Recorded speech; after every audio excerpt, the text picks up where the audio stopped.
Sungguh-sungguh Allah sangat ridho ketika seorang hamba itu makan.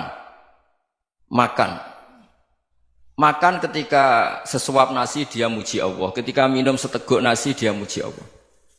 Itu kalau orang diridhoni Allah itu wali betul. Itu untuk jadi wali itu gampang. Kamu makan ridho, kamu nginjak buminya Allah ridho seneng, kamu hidup keseharian aman seneng. Nah ini supaya sampean kita semua ngaji betapa panduan Rasulullah untuk menggapai ridho Allah itu banyak yang keseharian sekali. Saking kesehariannya banyak dalam hadis dan itu sahih. Nabi menyebut hal-hal yang keseharian. Hatta ma tas'alu fi fimra'atika. Kamu punya uang, kemudian istri kamu bisa makan, itu ibadah. Bahkan sebagian ibadah itu dicontohkan Nabi yang akhirnya diprotes sahabat. Yaitu wa fi buti ahadikum sedekah. Kamu menggauli istri kamu itu ya sedekah. Sampai sahabat bilang yang benar ya Rasulullah. Ayati ahaduna syahwatahu wa huwa lahu ajrun. Masa urusan biologis, urusan syahwat kemudian dia dapat pahala. Nabi menjawab, alaysa law wada'aha fi haramin akana alaihi wisrun. Bagaimana kalau dia meletakkan ke yang tidak benar itu kan dosa. Nah, hal-hal seperti ini yang saya ingin teman-teman semua lah, semua. Saya juga agak ingin ngaji demi Anda juga agak ingin. Itu dosa sekali ngaji kok pesanan kelompok tertentu itu enggak boleh. Islam itu untuk semua. Jadi ya cuma karena di depan saya jenengan ya seakan-akan jenengan korbannya. Itu ada ilmunya dalam usul fikih itu. Jadi orang itu harus ngaji usul fikih. Nama yang disebut, mungkin Mas Sufyan masih ingat zaman ngaji usul fikih. Nama yang disebut itu tidak jaminan sebagai prioritas perintah. Jadi misalnya gini, kebetulan yang di depan Nabi itu Abu Dzar. Nabi ya bilang, ya Abu Dzarin ini uhibbuka misalnya, atau ya Mu'ad ini uhibbuka, atau ya Abu Hurairah ini uhibbuka misalnya. Banyaklah riwayat yang Nabi nyebut ya Abu Dzarin, ya Mu'ad, ya Abu Hurairah. Kemudian misalnya Nabi meneruskan khitab, ini uhibbuka, saya mencintai kamu, fakul dubur sholatin, atau sebagian riwayat disebut fala tada'anna dubura kulli sholatin, Allahumma inni ala dzikrika wa syukrika wa husni ibadatik. Saya mencintai kamu, siapa saja, Mu'ad bisa, Abu Dzar bisa siapa. Saya mencintai kamu, mohon kalau habis sholat kamu jangan lupa wiridan Allahumma inni ala dzikrika wa syukrika wa husni ibadatik. Ya Allah, tolong kami permudah supaya mudah ingat engkau. Anda tidak bisa mentang-mentang. Wong nama saya Parmin, nama saya Purnomo, itu yang diperintahkan Mu'ad misalnya. Jadi yang disebut satu, tapi khitab itu untuk siapa saja. Saya teruskan. Jadi saya mohon semua kita melakukan kebaikan itu kalau dalam kaidah fikih disebut al-yakin la yuzalu bisyak. Banyak kebaikan yang kebenarannya itu 100%. Tidak punya efek samping ke pihak lain, ke kelompok lain, ke komunitas lain. Itu tadi misalnya Anda makan, dan itu murah sekali, hanya butuh satu piring. Setiap punyaan kamu muji Allah, setiap minum kamu muji Allah. Itu redaksinya Rasulullah SAW disebut, Allah sangat ridho ketika seorang hamba makan, kemudian dia memuji Allah. Atau minum, kemudian dia muji Allah. Logikanya gampang, negara seperti ini yang kamu harapkan bentuknya kayak apa, mertua, ipar, komunitas, tetangga, itu nyata terjadi itu kan belum pasti. Sementara yang mesti terjadi adalah kamu butuh makan, kalau tidak mati. Butuh minum, kalau tidak mati. Butuh bumi yang nyaman ditempati, kalau tidak kita juga mati. Sebab itu Allah kalau menyebut nikmatnya itu hal-hal yang keseharian. Alladzi at'amahum min ju'. Allah itu siapa? Allah itu yang menciptakan kamu bisa makan. Tidak berlebihan, Allah itu yang menciptakan kondisi sosial itu ideal. Zaman Nabi itu ya ada orang munafik. Orang-orang pilihan Allah itu juga diuji orang sekelilingnya yang macam-macam. Semua diuji sesuai konteks zaman dan waktu. Nah, tapi ada ibadah-ibadah yang selalu disarankan Nabi. Sampai Nabi itu pernah ditanya, ayul islami khairun ya Rasulullah, Islam terbaik itu gimana? Jawaban Nabi itu unik. It'amut to'am. Islam terbaik itu ya makan-makan, santai-santai. Ketika Allah menyebut beberapa kebaikan, falak tahamal aqobah, wa ma adrokan apa? Mal aqobah. Terusannya apa? Fakku rokobah. Terusannya apa? Au it'amun fi yaumin di masubah. Ya itu acara makan-makan itu juga Islam. Kenapa? Ya bayangkan kalau tidak ada makanan, kita mati kan? Kondisi sosial tidak ideal itu Anda masih gak apa-apa. Tapi kalau Anda tidak makan, Anda tidak minum, Kamu punya istri cerewet masih bisa hidup, punya mertua cerewet masih bisa hidup. Tapi kalau tidak makan bisa mati. Berarti penting mana istri sama makan? Penting mana? Makan. Semoga istri Anda dengar. Nanti kamu disuruh makan tapi pulang deh.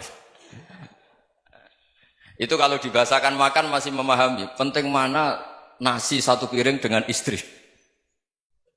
Nggak ada nasi mati, nggak ada istri belum mati. Penting mana? Gak berani jawab kan? Nah, ternyata Anda ada garang kan di depan istri. Jadi saya mohonlah, mungkin Mas Sufyan Sauri tadi yang bisa bantulah. Teman-teman tuh ngaji yang keseharian saja. Karena kita nyari ridha Allah itu berdasar firman Allah. Dan firman Allah itu menyebut keseharian tuh riang, gampang. Yaitu tadi misalnya wa min ayatihi manamukum bil laili wan nahar. Termasuk ayat-ayat Allah itu kamu tidur. Maka dulu itu ada guyonan, ada tokoh Mu'tazilah, kelompok dalam Islam yang berpikir manusia itu bisa menentukan ikhtiarnya sendiri. Karena saya bisa duduk, ingin berdiri, berdiri. Karena kelompok ini nggak terima kalau semua kehendak Allah, nanti bagaimana kalau semua kehendak Allah kok ada hisab ya, ada sanksi. Lucunya itu, dia akhirnya, ini cerita ya, mencintai seorang perempuan, cantik sekali. Dan itu dia menjadi ahli sunnah itu oleh hal-hal yang sepele. Karena istrinya cantik, ya namanya suami istri hubungan intim. Terus ditanya, Mas, masih ingin lagi? Masih. Silahkan diulang lagi. Wah ya tidak bisa. Katanya manusia bisa menentukan yang diinginkan. Itu tobat itu. Itu nggak bisa ditobatkan Mas Sufyan Ats-Tsauri. Orang cantik yang mudah nobatkan orang itu orang cantik. Segampang itu. Akhirnya kita tahu, makanya kalau dalam kitab Hikam itu disebut al-aqil mayyakul madza yaf'alu wa hubi wal ghafil mayyakul madza af'al. Orang yang punya akal karena sadar ini wilayah Allah, semua milik Tuhan. Itu dia tiap hari berpikir, besok Allah akan melakukan apa terhadap dunia ini. Kamu merencanakan suatu mau plesir, ternyata gempa. Mau wisata ke Rusia, ternyata perang. Kamu tidak pernah tahu apa yang akan terjadi besok. Wa ma tadri nafsum madza taksibu ghadan. Tapi anda semua kita ini sering punya jadwal permanen. Makanya saya kalau diundang siapa saja, sanad takdir. Yang jelas Gus ini acara penting. Ya masih acara penting nak pangeran ngersakno piye? Kok ape dadi pangeran? Kamu kok mau jadi Tuhan? Itu kadang ya kiai. Penting Gus acara ini jenengan harus memastikan bisa. Loh kamu itu yang ngajarin tauhid, sesuatu itu biadillah kok bilang-bilang apa pasti. Kalau saya terus tak tobatkan kamu kata saya. Ya kalau gitu Gus bilang insya Allah. Wah itu hati saya, fisik saya, roh saya sudah bilang insya Allah. Tidak usah kamu latih kata saya. Nah hal-hal tauhid keseharian itu gampang sebetulnya. Wal ghafil yaqulu madza af'al. Tapi orang yang lupa Allah dia setiap hari bilang besok apa? Kita bisa melakukan apa? Seakan-akan dia itu aktor, dia penting, dia subjek permanen, dia. Padahal kita ini hanya objek kehendak Allah Subhanahu wa taala.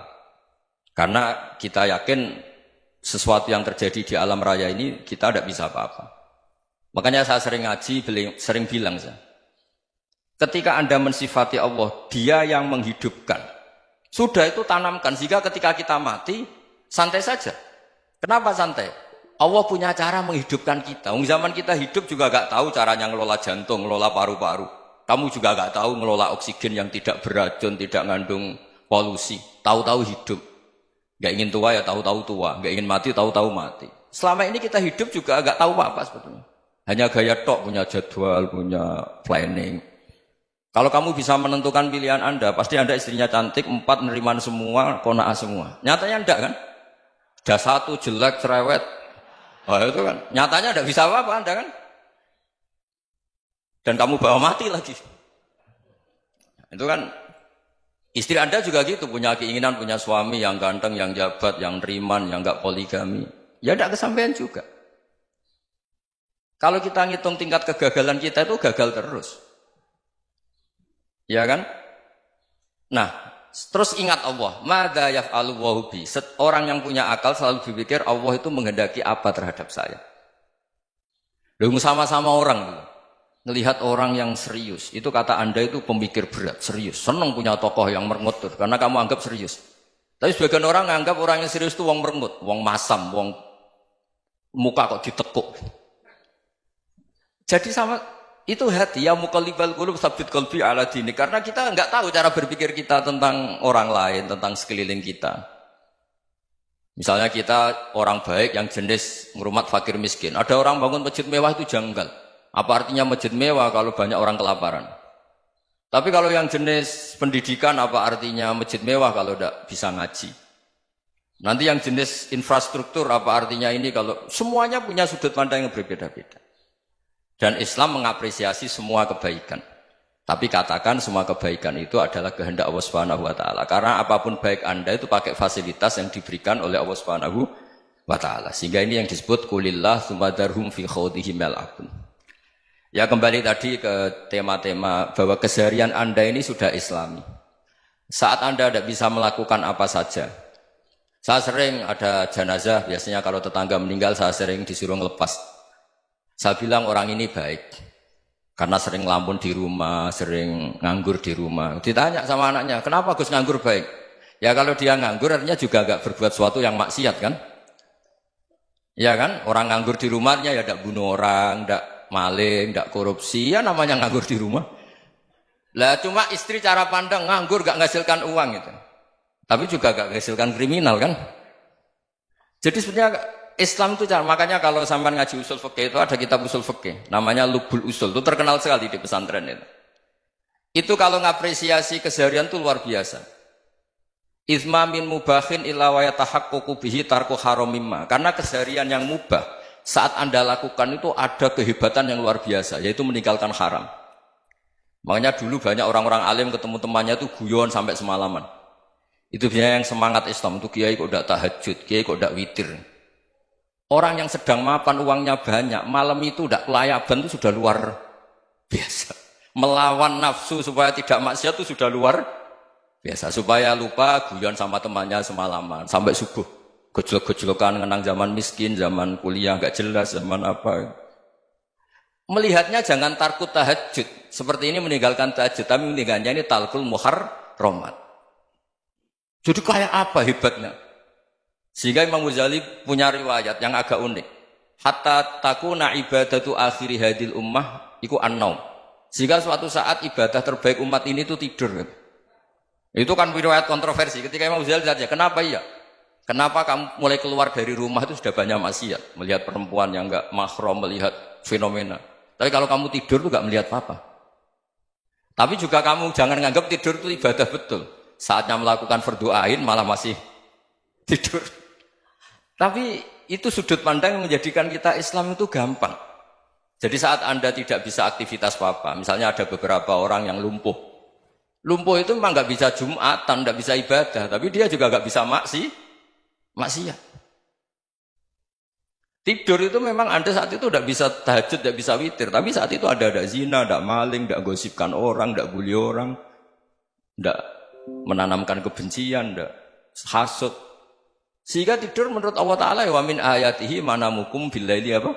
Wan nahar. Karena di tidur itu selain ada unsur istirahat, jaga kestamina, juga ada unsur meninggalkan beberapa keburukan. Nah saya mohon ibadah yang keseharian ini kita jaga. Supaya kita semua baca ayat itu fasih. Fasih itu tertanam di hati. Allah itu siapa? Alladzi at'amahum min ju'i wa amanahum min khauf. Dan Allah kalau cerita di Quran itu anna sababnal ma'a sabba thumma syaqaqnal ardha wa syaqqa fa ambatna fiha habba wa inaba wa qadba wa zaituna wa nakhla wa hadaika hulba. Kamu tahu saya ini siapa kata Allah? Saya ini adalah Tuhan yang menurunkan air, kemudian ada tanaman banyak. Habba wa inaba wa qadba, ada zaitun, ada tin, kalau orang Jawa mungkin ada tela, ada padi, ada mangga, ada pisang. Sudah. Wa inaba wa zaituna wa nakhla wa hadaika hulba. Ada perkebunan yang lebat. Tujuannya apa? Mata Allahkum, silahkan kamu pakai, kamu nikmati. Tapi karena kadang kita ini punya ide-ide besar. Tadi untuk syukur saja nunggu punya istri riman, rumah baik, tetangga baik, komunitas baik, semuanya baik baru syukur. Lama-lama nanti ada di surga, syukurnya nunggu surga paling kelas A. Itu sudah ada yang menghuni Rasulullah, kamu nggak boleh di situ. Masa untuk syukur saja? Repotnya Masya Allah. Jadi mohonlah Quran yang kalau Anda hafalkan juz sama itu kan ada ayat-ayat yang kayak tadi. Ya, fal yang dzuril insanu ila ta'ami. Coba lihat. Apa yang kamu makan ya? Dari mana? Dan untuk mempertahankan hidup kamu keseharian. Jadi jangan kira ibadah itu harus membentuk komunitas yang versi Anda. Ibadah itu harus hal yang mulu-mulu. Kesehariannya Anda alami. Loh ini saya tidak bikin-bikin. Saya ngaji bukan karena berdasar pesanan. Itu ayat yang saya baca kan betul ada ayatnya kan. Fal yang dzuril insanu ila tu'ami. Anna soba penal ma'a soba. Thumma syaqaqnal ardo syaqqa. Fa'ambasna fiya habba wa inabau wa qadba wa zaitunau wa nakhla wa hadaika khulba. Terusannya apa? Mata'al lakum. Silakan kamu nikmati. Mata itu silakan kamu nikmati. Ya kayak sampean dikasih hidangan ya makan. Ya sudah makan. Habis makan ya minum. Habis itu ngantuk ya tidur. Ya sudah normal-normal saja. Kayak apa indahnya Islam. Tapi Anda mencari Islam yang gimana lagi? Nah itu yang diajarkan guru-guru kita, diajarkan sanad kita sampai Wali Songo, sampai Rasulullah SAW. Bahwa pada akhirnya ada jihad, ada perang. Itu dulu memang perang, bukan membunuh. Beda. Dulu kita dijajah Belanda ya perang. Dan itu normal karena kita dijajah. Jadi ketika orang lain ingin baik sama kita, wa in ahadum minal musyrikin astajaroka ya fajirhu hatta yasma'a kalam Allah. Kalau mereka ingin baik ya kita baik. Makanya ada istilah mustakman, mu'ahad. Kalau mereka ingin damai, berdampingan dengan kemajmukan ya itu yang lebih baik.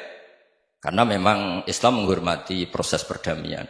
Wa in janahu lis-salmi ya fajnah lah. Kalau ingin damai ya kita harus